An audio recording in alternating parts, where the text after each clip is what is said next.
Your task for today is to complete the following 20 question grid. This is very similar to the grids that you've completed previously, but it has a new set of questions for you to practice. Because of this, I strongly recommend you watch the explanations for each type of questions before attempting it. These will appear at the end of the video. There are also video links embedded within the Show My Homework task with further help on each of the topics that are covered. You can either print the worksheet out and write the answers directly onto the grid, or do the work into your maths book or a separate piece of paper. Either way, make sure that you show all of your working out and refrain from using a calculator to answer any of the questions. Once you've completed the grid, make sure you mark your work accurately, put your score, and try to correct any of the mistakes that you've made. When you've done this, take a photo of your work and upload it to Show My Homework so I can see how you've got on. In this next part of the video, I'm going to explain how to answer each type of question that appears in the grid. The first type of question will always ask you to add or subtract two fractions. In order to do this, we want to make a common denominator. Now I'm going to show you how to do this using the smiling kiss method. For our first question, which is 4/9 added to a quarter, we can start off by adding our smile. That's 9 times by 4, which determines what goes on the denominator of our fraction. Next, I want to add my kiss by cross multiplying. So I get 4 times 4, which is 16, and because we're adding, I'm going to plus 9 times 1, which is 9. That's where the kiss part comes from. So I know that my answer is equal to 16 plus 9 over 36, and all I need to do now is simplify it. 16 add 9 is 25, so my answer is 25 over 36. What I should always do is check to see if I can simplify my answer. In this particular case, I can't. Doing the same thing for the second example, which is 3/4 minus 2/5, I add my smile, which means I'm going to have 20 as my denominator, and on the top I have 3 times 5, which is 15, take away 4 times 2, which is 8. I know that 15 take away 8 is 7, therefore my answer is 7/20. As with the previous example, I should always check to see if I can simplify my answers. In this particular case, I can't. The second type of example will always ask you to round a number to a given amount of significant figures. The first example asks us to round 84,950 to one significant figure. In order to do this, I need to find my first significant figure, which is 8, and draw a line after it. The number to the right of the line is a 4, and because this isn't 5 or more, I simply leave the 8 as it is. If this number was 5 or more, then I'd round it up to become 9.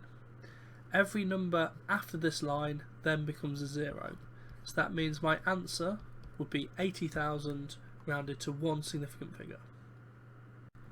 In my second example, I'm asked to round 0.000397 to two significant figures. Because the zeros at the front of my number don't add any value, they aren't considered as significant, so my first significant figure would be 3, and my second significant figure would be 9. I need to draw a line after that.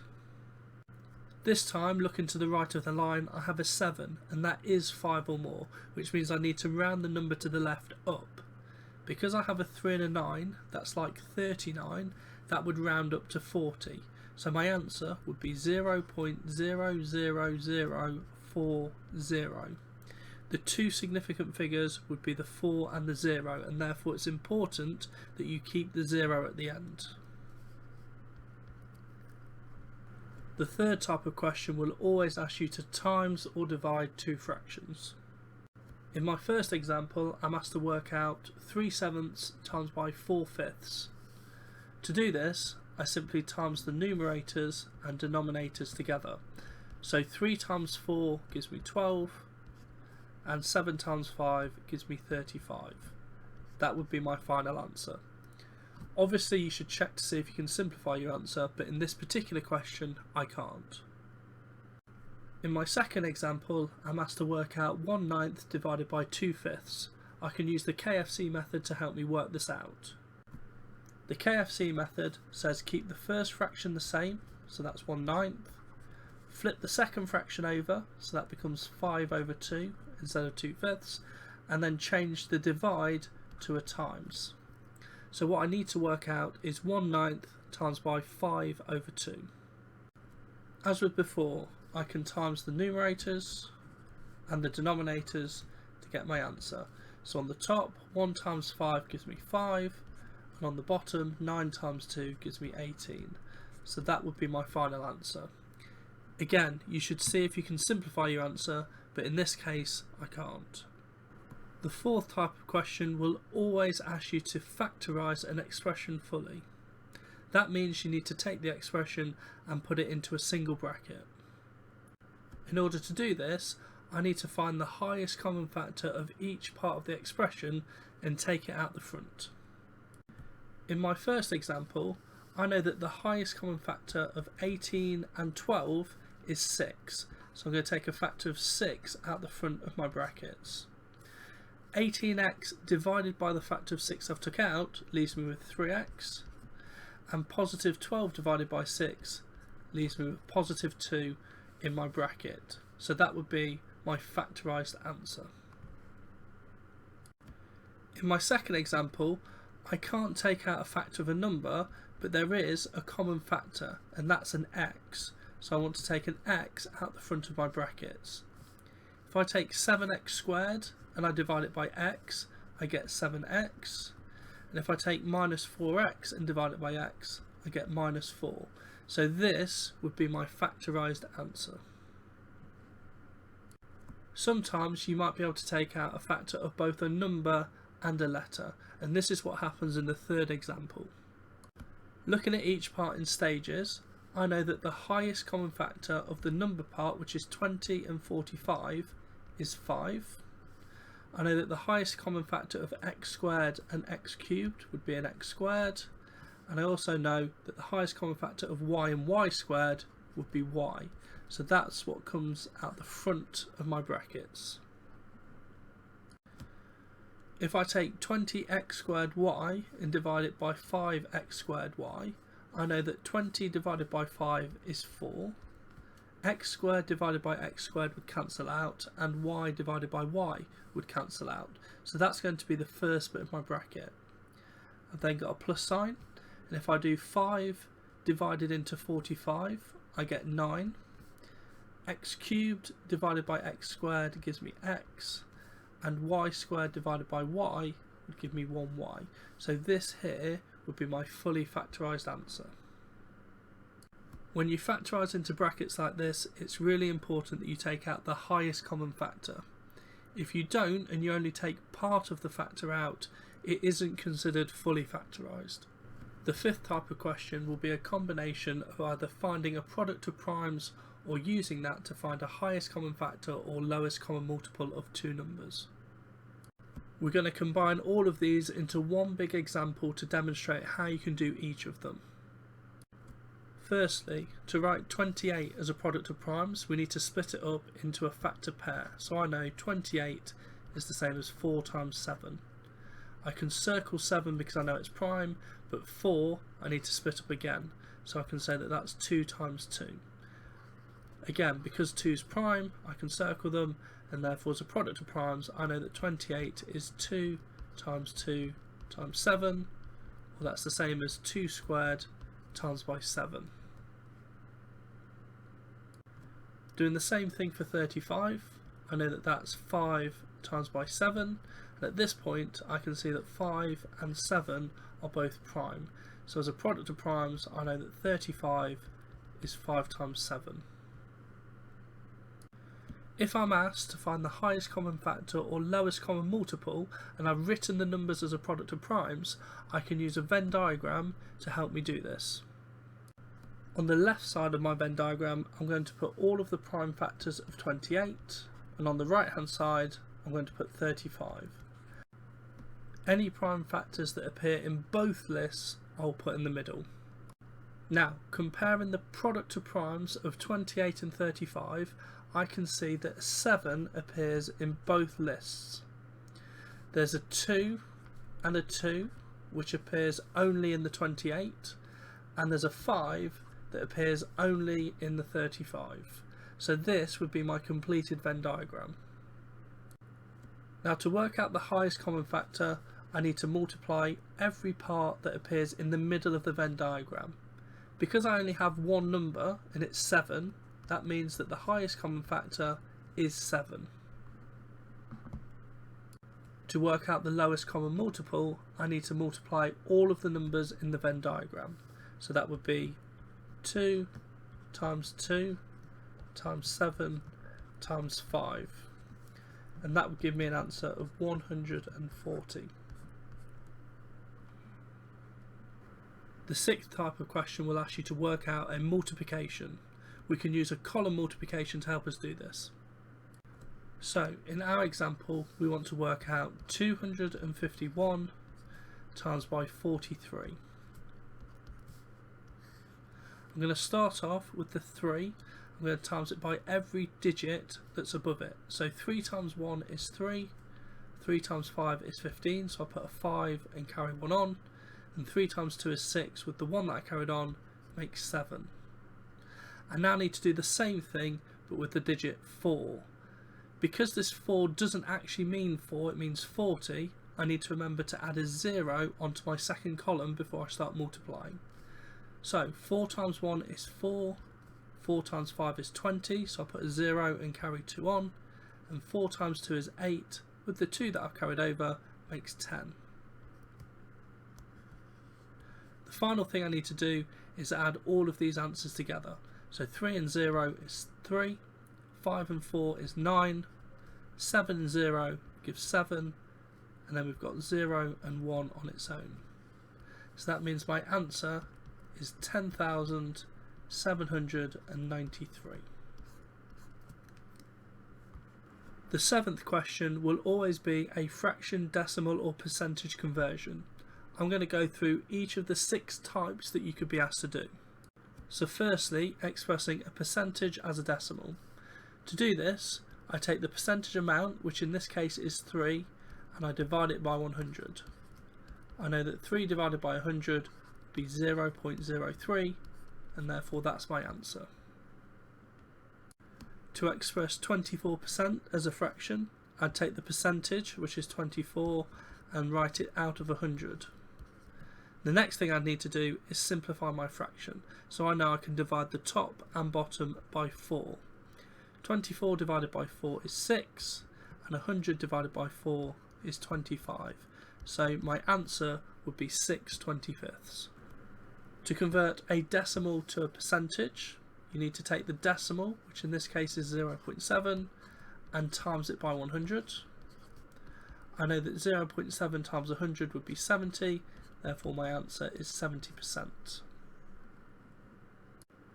To express a decimal as a fraction, you take the decimal, so in this case 0.45, and you first convert it to a percentage, so that would be timesing by 100, 45%.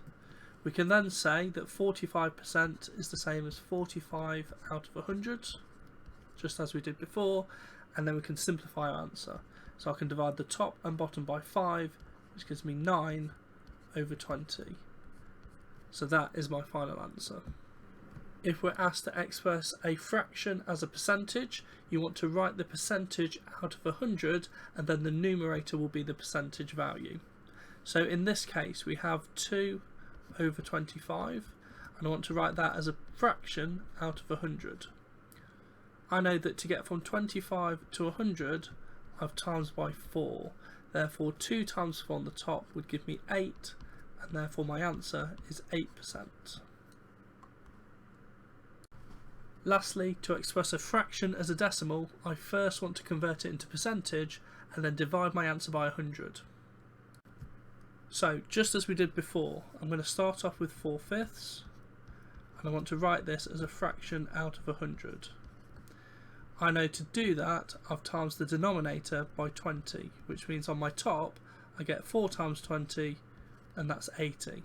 So my answer would be 80%.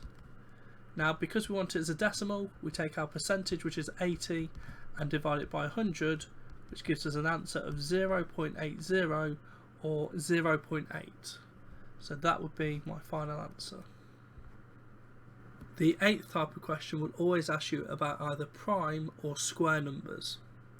We're going to start off by having a look at prime numbers. Now, we know prime numbers have exactly two factors, that's 1 and itself. Initially, our question asks us to list the first 10 prime numbers, so they would be 2, 3, 5, 7, 11, 13, 17, 19, 23 and 29. They do obviously go on, but I think it's important that you can at least recognise the first 10 with ease. If, however, you're asked to consider whether a number bigger than this is prime or not, you can use the idea of factor pairs to help you. If the only factor pair you can think of is 1 in itself, then it's prime. If you can think of any other way of writing the number, then it's not. So for example, the number 51 can be written as 1 times 51 or 3 times 17. Because there's more than one factor pair, this is not prime. Looking at the number 37, the only way that I can write this is 1 times 37, and because that's the only factor pair, I can say that yes, that is a prime number. The second thing I'm asked to recognise is square numbers. A square number is simply the result of multiplying a number by itself. Initially, this example asked me to write the first 5 square numbers, so that would be 1, 4, 9, 16 and 25. We can work them out because we've got 1 times 1, 2 times 2, 3 times 3, 4 times 4 and 5 times 5. If we're asked to work out a specific square number, such as 15 squared, you simply times the number by itself. So 15 times 15 is equal to 225, and that would be my answer. Likewise, it asks what's the 9th square number. I simply take 9 and times it by itself, and that would be 81. The 9th type of question will always ask you to work out a percentage of an amount. This percentage will always be a multiple of 5. In order to work this out, we're going to need to work out 5%. So I'm going to start off by saying that 10% is going to be the amount, so 420 divided by 10, and that's 42.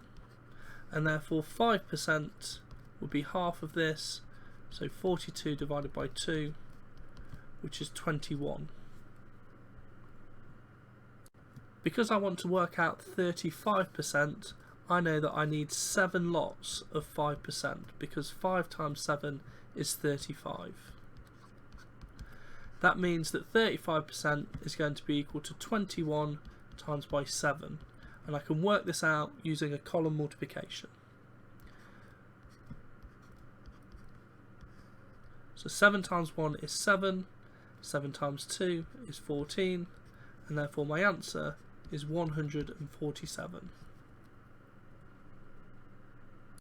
I can do the same thing in my second example, so I know that 10% is going to be the amount, 108 divided by 10. That gives me 10.8, and therefore 5% is going to be half of this, so 10.8 divided by 2, which is 5.4. I could do the same thing as before and say that I need 19 lots of 5% to get 95%. However, 95% is just 5% less than the original amount. I can therefore take 108, that's 100%, and subtract 5% from it. So that's 5.4. I can use a column subtraction to help me do this. So firstly, I need to borrow. 10 take away 4 is 6. 7 take away 5 is 2. And therefore my answer is 102.6. Now, because we're talking in terms of money, I need to remember to put a 0 on the end because it's £102.60, and likewise my first answer was £147. The final type of question will ask you to find the area or circumference of a circle and leave your answer in terms of pi. Firstly, you need to think about whether you're given the radius or diameter and which one of these you need to use in your calculation. In my first example, I'm asked to calculate the area of a circle with radius 3. So if the radius is 3, I know the diameter must be 6. The area of a circle is always pi times the radius squared. So I can say the area of my circle is pi times 3 squared. That's because my radius is 3. I know that 3 squared is equal to 9, so therefore I can write this as 9 pi. And my units, because it's an area, would be centimetres squared. That would be my answer in terms of pi. In my second example, I'm asked to calculate the circumference of a circle with radius 3. If the radius is 3, again, I know the diameter must be 6, and I know the circumference of a circle is always pi times diameter. Therefore, my circle has a circumference of pi times by 6, that's because my diameter was 6, and this can be written as 6 pi. Because we're looking at the circumference, that's a distance, so my units would be centimetres. Again, that would be my answer in terms of pi. We can of course work out a numerical answer for the area and circumference, however because it asks us to leave our answers in terms of pi, this is how we should write them. If you are struggling to complete some of the work from today's lesson, then please do not hesitate to get in touch via comment on Show My Homework. I'll try to make myself as available as possible and get a reply to you as quickly as I can. If the issue requires a little bit more input from myself, I might ask to arrange a time to meet on Teams where I can give you some personalised help with that specific problem.